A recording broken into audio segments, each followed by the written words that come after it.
Hello students, welcome to my channel tricky Saral concept. आज हम बात करने वाले एक नए टॉपिक के बारे में जिसका नाम है काउंटिंग ऑफ रेक्टेंगल्स। मतलब किसी भी गिवन क्वेश्चन में हम नंबर ऑफ रेक्टेंगल्स किस तरह से काउंट करेंगे, आज हम वो देखने वाले हैं। ठीक, सबसे पहले हम एक फिगर ड्रॉ करेंगे और एक प्लस का साइन बनाएंगे। क्या आप बता सकते हैं गिवन फिगर में कितने रेक्टेंगल मतलब आयत होंगे? अब इसको जानने से पहले सबसे पहले हम एक स्टेटमेंट के बारे में जानते हैं। शायद आप में से कुछ लोगों को वो स्टेटमेंट पता भी हो। चलिए देखते हैं वो स्टेटमेंट क्या है। स्टेटमेंट है हमारा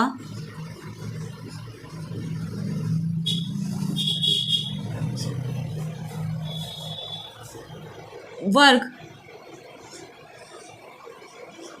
आयत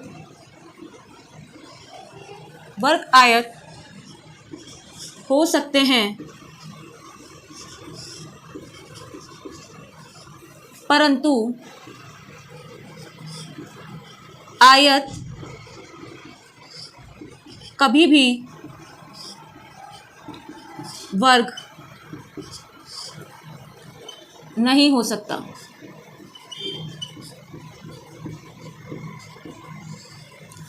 मतलब square can be a rectangle but rectangle can never be a square.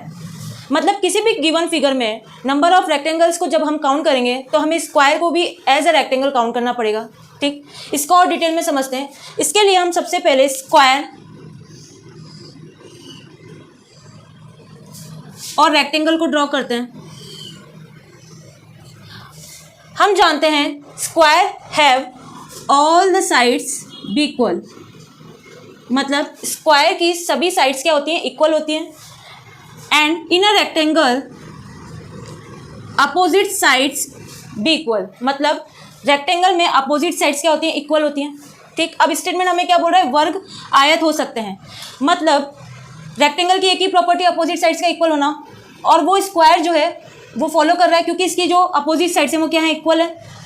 पर आगे क्या बोल रहा है? आयत कभी भी वर्ग नहीं हो सकता। कैसे? हम जानते हैं वर्ग की जो सारी साइड्स होती हैं वो इक्वल होती हैं। ठीक, तो रेक्टेंगल जो है उसकी अपोजिट साइड्स इक्वल होती हैं, इसलिए हम कह सकते हैं कि जो रेक्टेंगल है can never be a square. मतलब स्क्वायर रेक्टेंगल हो सकता है बट रेक्टेंगल कभी भी स्क्वायर नहीं होगा। आपको स्टेटमेंट समझ में आ गया होगा। अब हम आगे देखते हैं कि हम नंबर ऑफ रेक्टेंगल्स किस तरह से काउंट करेंगे। ठीक, चलिए देखते हैं।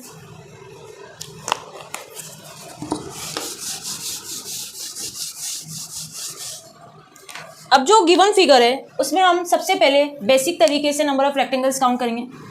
अब हम देख पा रहे होंगे, हमने प्रीवियस लेक्चर में पढ़ा था कि अगर इस तरह का गिवन फिगर हो तो उसमें नंबर ऑफ स्क्वायर्स कितने होते हैं? 1 2 3 4 और एक ये 5। ये हमारा बेसिक फिगर था। इसमें नंबर ऑफ स्क्वायर्स कितने थे? 5। अब वो यहाँ पर किस तरह से काउंट होंगे? एज अ रेक्टेंगल काउंट होंगे। ठीक, अब हम 1 और 2 को एक साथ लेकर भी तो रेक्टेंगल काउंट कर सकते हैं। इसी तरह से 2 और 4, 4 एंड 3 एंड 1 एंड 3, इस तरह से हमें और कितने रेक्टेंगल मिले? 4 और रेक्टेंगल मिले। तो टोटल नंबर ऑफ रेक्टेंगल्स यहाँ पर कितने हो गए? 9। अब ये तो हो गई बेसिक तरीके की बात। पर अगर हमें कोई भी गिवन फिगर और ज़्यादा कॉम्प्लिकेटेड दे दे या फिर उसमें number of rose and columns की वैल्यू को इंक्रीज कर दें तो बेसिक तरीके से हमें सॉल्व करने में बहुत टाइम चला जाएगा, और किसी भी कॉम्पिटिटिव एग्जाम्स में हमें minimum to minimum time consume करना होता है। तो उसके लिए हम एक ट्रिक को जानते हैं। अब वो ट्रिक क्या है, चलिए देखते हैं। ट्रिक के जरिए सबसे पहले इसी फिगर को सॉल्व करते हैं।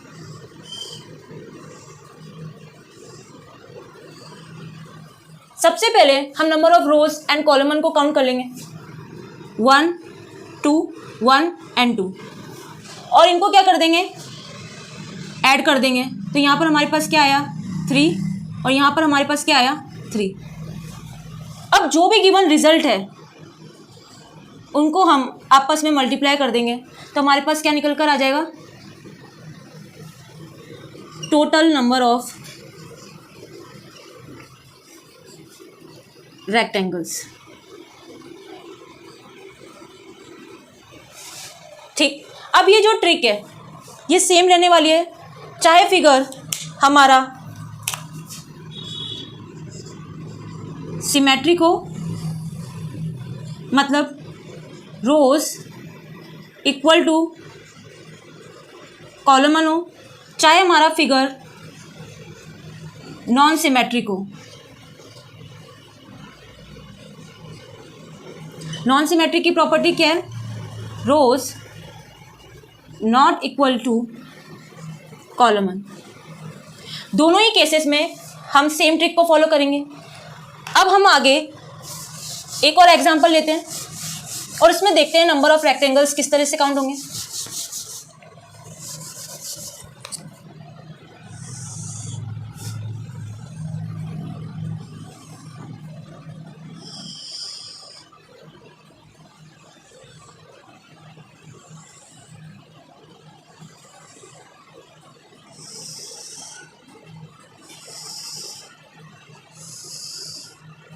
सबसे पहले हम नंबर ऑफ रोज एंड कॉलमन की वैल्यू लिख लेंगे। कितनी है?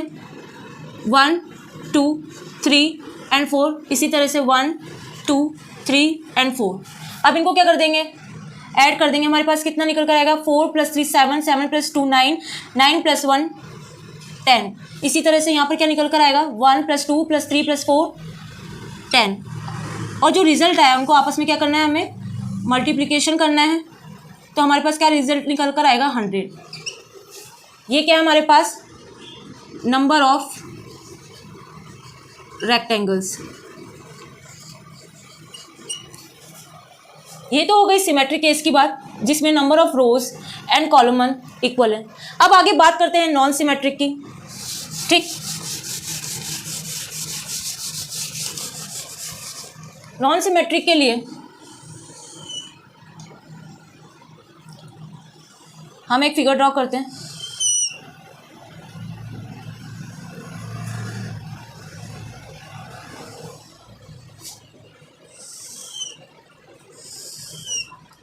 अब इसमें number of rose and कॉलमन count करते हैं। 1 2 3 1 2 3 एंड 4। हम देख पा रहे हैं कि नंबर ऑफ रोज एंड कॉलमन की वैल्यू इक्वल नहीं है और ये हमारे पास क्या हो गया? Non symmetric case. और ट्रिक हमें सेम फॉलो करनी है सिमेट्रिक में भी और नॉन सिमेट्रिक में भी। ठीक, अब हम इनको ऐड कर देंगे तो हमारे पास क्या निकल कर आएगा? 6।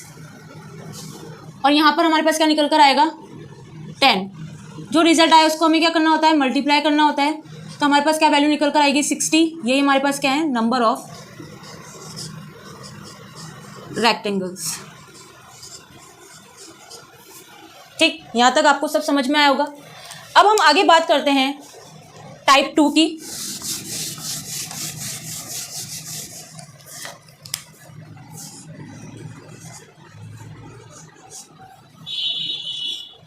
टाइप 2 में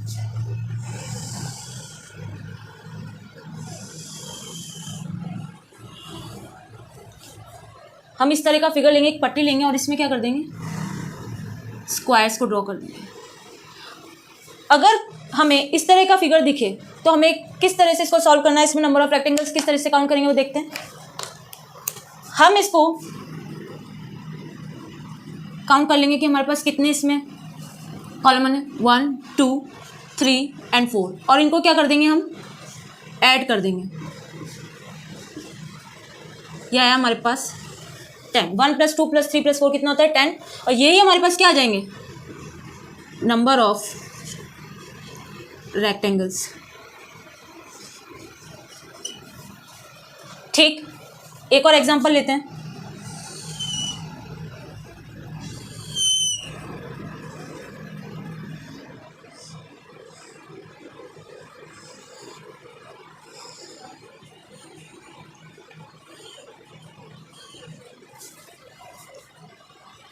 अब हम नंबर ऑफ कॉलम्स काउंट कर लेते हैं। 1 2 3 4। और नंबर ऑफ रोज काउंट कर लेते हैं। 1 2 3 एंड 4। इनको ऐड कर देते हैं। 1 + 2 + 3 + 4 कितना आता है? 10। 1 + 2 + 3 + 4 कितना निकल कर आता है? 10। 10 + 10 हमारे पास कितना हो जाएगा? 20। ठीक, अब हम देख पा रहे होंगे कि यहाँ पर एक जॉइंट है और ये दोनों में कॉमन है, तो हम इसमें से क्या करेंगे, एक माइनस कर देंगे। अब जो वैल्यू निकल कर आई वही हमारे पास क्या है, टोटल नंबर ऑफ रेक्टेंगल्स। ठीक, अब आगे बात करते हैं एक और एग्जांपल की।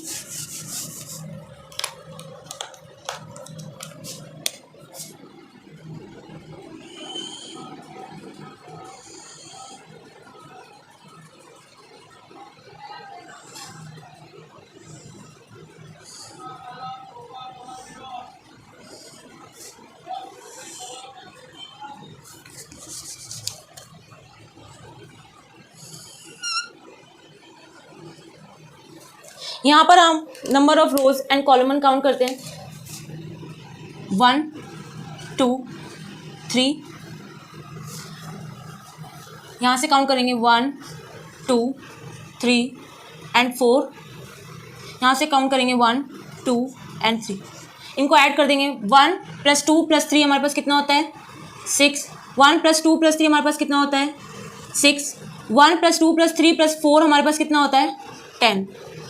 ठीक, 10 + 6 + 6 कितना हुआ, 22।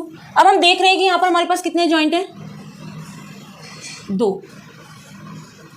मतलब जब हम इसमें रेक्टेंगल्स काउंट कर रहे हैं और इसमें रेक्टेंगल्स काउंट कर रहे हैं, तो ये वाला जो स्क्वायर है, ये रेक्टेंगल है, वो कॉमन है। जब हम इसको काउंट कर रहे हैं और इस वाले पट्टी में रेक्टेंगल काउंट कर रहे हैं, तो ये वाला जो रेक्टेंगल है वो कॉमन है। तो इसमें से हम कितने रेक्टेंगल्स को माइनस कर देंगे, 2 जो कॉमन आ रहे हैं। अब जो वैल्यू निकल कर आएगी वही हमारे पास क्या है, नंबर ऑफ रेक्टेंगल्स। ठीक, अब आगे एक और एग्जांपल हम लेते हैं। आई होप आपको अभी तक यहाँ तक सब समझ में आया होगा। नेक्स्ट एग्जांपल की हम बात करते हैं।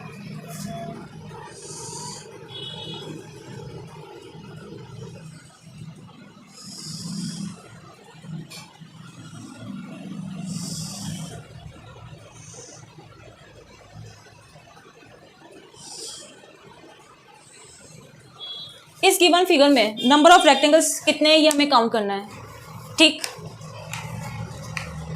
अब हम देख पा रहे होंगे यहाँ पर हमें इस तरह की शेप दिखाई दे रही है। ठीक, अब हम इसमें सबसे पहले number of rose and column count कर लेंगे, 1 2 1 2। इनको ऐड कर देंगे, हमारे पास निकल कर आएगा 3। इनको ऐड करेंगे, हमारे पास निकल कर आएगा 3।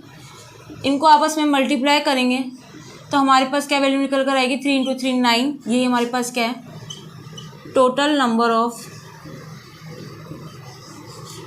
Rectangles in a given figure. ठीक, यहाँ तक आपको सब समझ में आया होगा।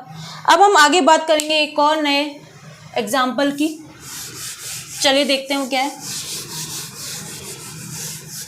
अब ये है हमारा गिवन फिगर, इसमें हम नंबर ऑफ रेक्टेंगल्स किस तरह से काउंट करेंगे। हम देख पा रहे हैं कि यहाँ पर हमें एक प्लस का साइन दिख रहा है। ठीक, प्लस के साइन के लिए हमें नंबर ऑफ रेक्टेंगल्स कैसे काउंट करेंगे, 1 and 2 1 and 2। इनको ऐड करेंगे, हमारे पास निकल कर आएगा 3। इनको ऐड करेंगे, हमारे पास निकल कर आएगा 3। ठीक, इनको आपस में मल्टीप्लाई करेंगे तो हमारे पास कितनी वैल्यू निकल कर आ जाएगी, 9। 9 तो हमारे हो गए नंबर ऑफ रेक्टेंगल्स यहाँ। अब हम आगे नंबर ऑफ रेक्टेंगल्स काउंट करते हैं। ये हमारे पास एक रेक्टेंगल है 1, इसको हम दे देंगे 1।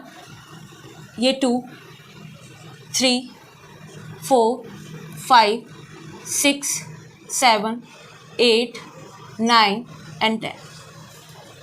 अब हमारे पास और कितने रेक्टेंगल्स निकल कर आए, 10। अब हम दो वैल्यू कंसीडर करके देखते हैं। अगर हम 4 और 5 को लेते हैं, 4 और 5 को कंसीडर करते हैं, तो हमें ये वाला रेक्टेंगल मिलेगा जिसको हम ऑलरेडी काउंट कर चुके हैं। ठीक, इसी तरह से 9 और 10 को भी हम क्या कर चुके हैं, ऑलरेडी काउंट कर चुके हैं। अब हम बात करते हैं 1 and 2 की।